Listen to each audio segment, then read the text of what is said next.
Hello folks and welcome to the OceanState Cuisine, where in today's video we're going to be making delicious baked stuffed shrimp.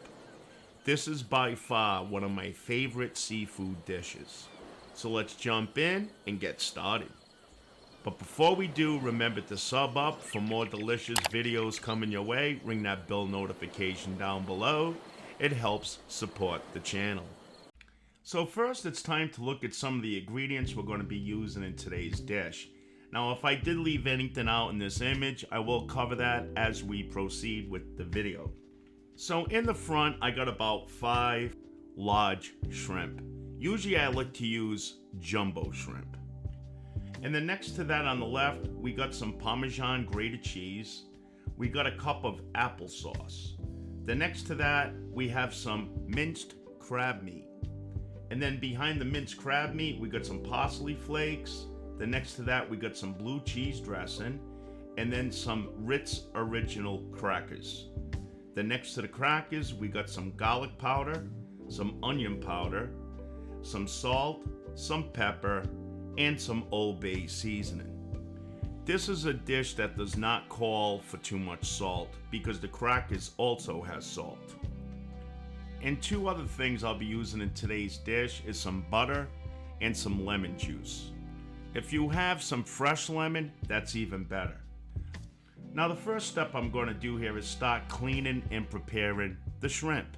So we're going to remove most of the shell, but we're going to leave just the last segment attached that's attached to the tail.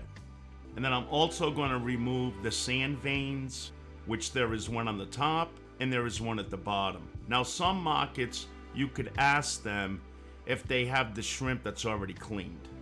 And then they also sell a deveining tool made for shrimp. But I'm just going to be using a small knife.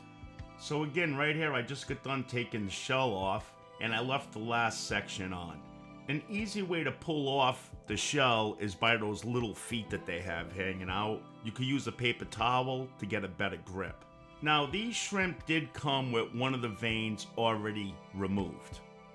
So here we could see the vein, and you just want to make a small cut right along the top of that vein. Get the point of your knife, just stick it in there and pull out that vein. And again, a napkin or a paper towel can help you grip onto the vein. Some people leave the veins in. That's totally up to you. But now, like I said, these shrimp came with the bottom vein already taken out from the market. If you want to remove yours, make sure you don't make a slice too deep, because we're going to be butterflying these shrimp to put the stuffing on, and if you cut all the way through, it's not going to work out as well. I didn't realize until now that my camera did not capture this part. So I apologize about that. So all I'm doing here now is taking the knife and I'm cutting the shrimp down, but I'm not cutting it all the way through to butterfly them.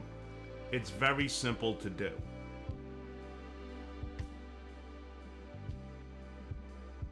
And then after you've done this to all the shrimp, you want to rinse them off now under cold water. And make double sure that there's no shell left on the shrimp except for the very last segment next to the tail. This is the bacon dish that I'm going to be using, and I'm just going to spray it down with some cooking non-stick spray. And then next what I'm going to do is blot these dry with a piece of paper towel. It's going to make the stuffing stick better. And then I'm just going to place them in the bacon dish, just like we see right here. Now next, it's time to make the stuffing. Now the crackers that I'm using come in the mini pouches, so it's not the full length tube. 2 of these equals 1 full length tube, so I'm using 3 tubes. I'm actually making extra stuffing, and I'm going to freeze the part that I don't use, because this seafood stuffing I've used in my scrod dishes, if you've seen that video. So this is a very handy seafood stuffing. So now next, I'm going to put the crackers inside of this food storage bag.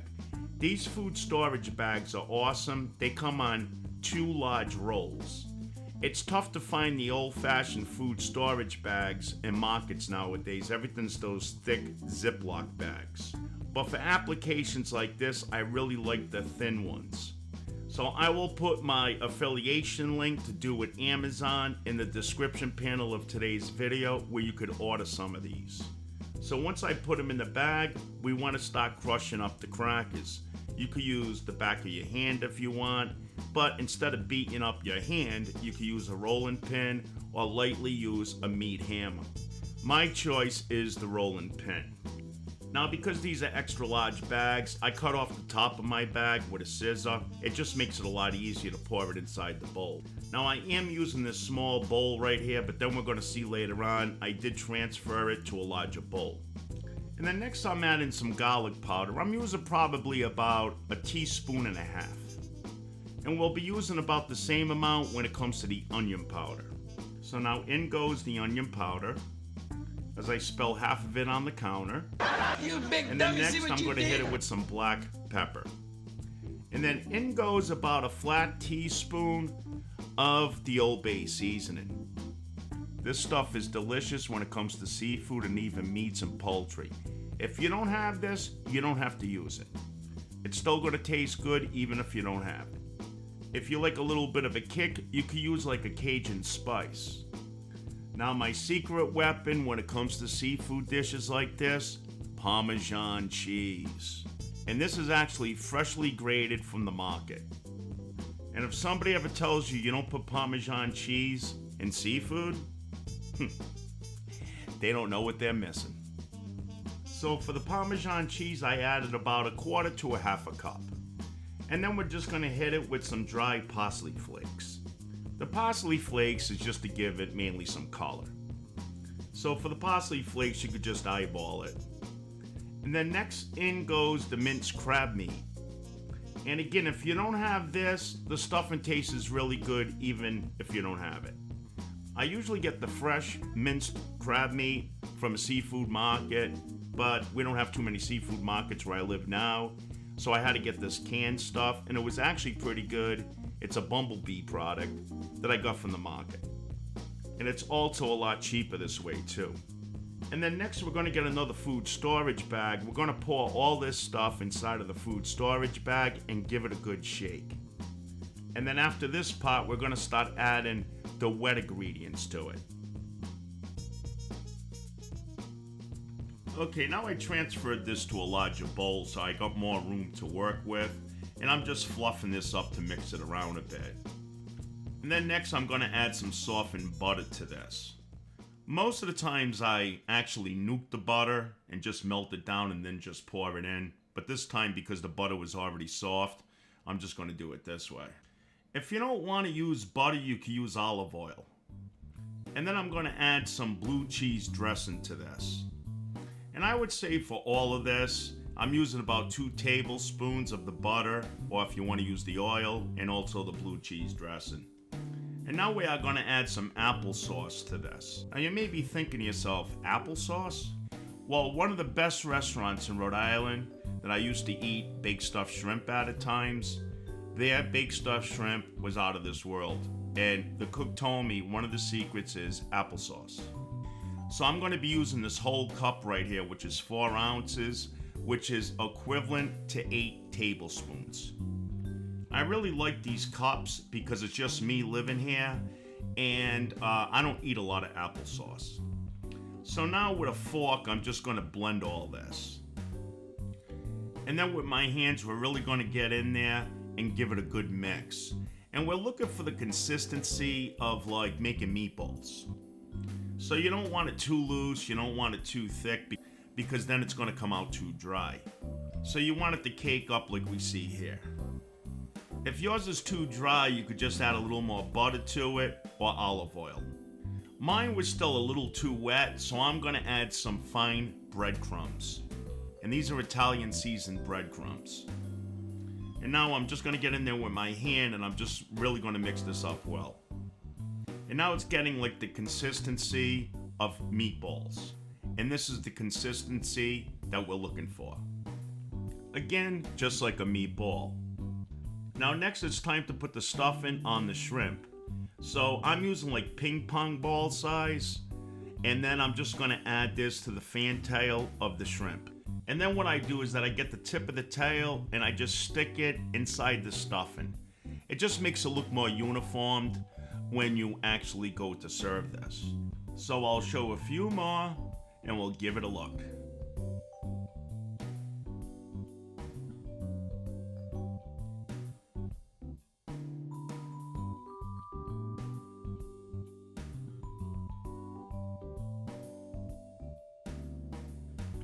Just like that. Now in the meantime, you could be preheating your oven, and I preheated mine. I'm cooking mine at 375 Fahrenheit, and you cook these for about 15 minutes. A good indication of when shrimp is done cooking is that the shell or the parts of the shrimp is going to start getting a pink color to it. But 15 minutes worked out well. You don't want to overcook these because it could come out rubbery and dry. And then also you want to grab a small pot, small pan, and melt down some butter. Because we're going to serve melted butter, or what we call drawn butter, on the side of the shrimp.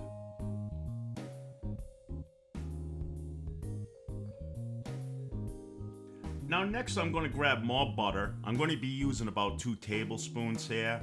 We're going to melt it down in the microwave, and then we're just going to pour it around the shrimp so that it lands or ends up in the bottom of the dish. This is going to add a little bit of moisture while it's cooking, and of course some flavor. And then I'm going to sprinkle some lemon juice all over the shrimp.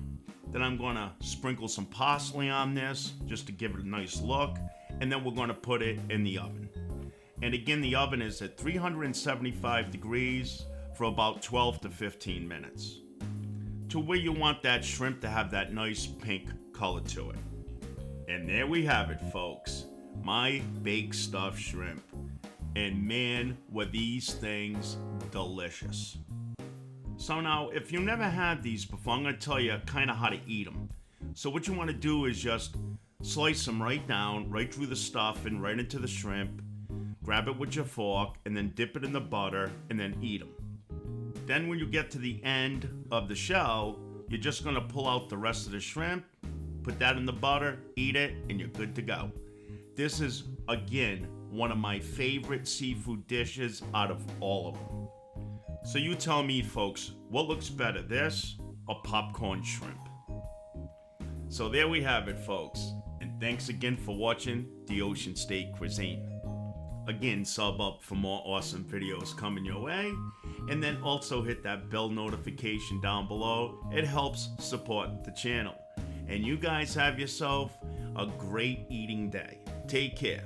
Bye-bye.